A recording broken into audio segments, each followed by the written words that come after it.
Hello vlog, ako si Vlogag. Masaya man gani ako, magbisaya na gani kita. Naghaligani kami sa asawa ko para maka-relax kay may rutar. O tapos nagpakita na gani si Mayon, dili pwede na dili mabidyuhan. Kaabot man gani dayon kita kay 50 minutes man sana sa biyahe. Di man ako urit nagasabi lang. Albas na kami kay maabang pasang grab. Alam magparatambay pa kami didi, maan man kami didi. Nakaabot na gani kami sa destination namon, so si Inday video muna habang gahulat. Syempre dili talaga mawawara kay Inday ang video, tag-aura-aura lalo na kung nagbakasyon ka.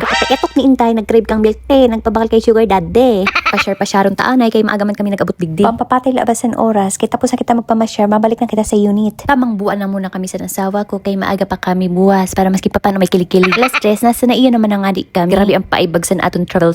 So ang ending, turog si daddy. Daddy, gising ikaw daddy. Dalawang beses. Patungong Kontik na lang maiwan. Japan. Kung Kontik hindi lang ito maiwan yung dun sa tamang lipad, maaari May po iwan lamang na na tawagin na pansin na nakiusap na lang kahapon. mangyari Close po na na yung gate. ilagay ang iyong Mapapos na mga nakabalik yung daladalahan boarding. sa ulo ng compartment. Pag sa dili nakaintindi ang ginakwento sa asawa ko, jutay kami mabilin. At tabo na nga ni mabibilin pa, Pinoy talaga, ang nana. Last adin na kami, Japan. First time namon ini na mag-asawa na makaabot sa Japan mismo. Kaya dili man masyado halatan excited.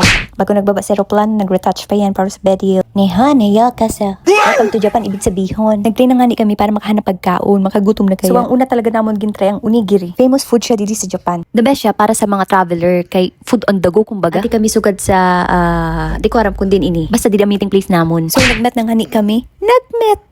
So, nagkita na kami di sa pinsan sa asawa ko. Kaya more chicken kwentuhan na. Ayun na lang gani, adi si ate to the rescue. Kundi ligaro kami badyaw sa Japan. Lalo na dili magkasarabutan ang mga nakasurat dito sa istasyon. Awi ambot. Kaya thank you ate sa bulig na makasurvive sa pirang adlaw di sa Japan. I love you. So guys, share ko lang. Kaya nag-share naman na ako diretsuhon. Time check sa mga orasan ni alas 4 pa lang pero kitaon mo kadulom na sa langit. Tapos ang weather di true, bongga. Dapat talaga tulo-tulo ang sulot mo na bado. So hagkot pa sana. Maski wara ka rayo, mararayo mahon ka sa lamig. So legit nga guys, malinis ka ang CRDD sa Japan, dili pare sa aton. Mauret. So pa-share anay ang importante, ang view, ang scenery, ang weather, and the people around you. O, diba? Sige na gani guys, kay pauli naman na ngani kami. Di na matataos ang video ta. Thank you for watching. Mwah.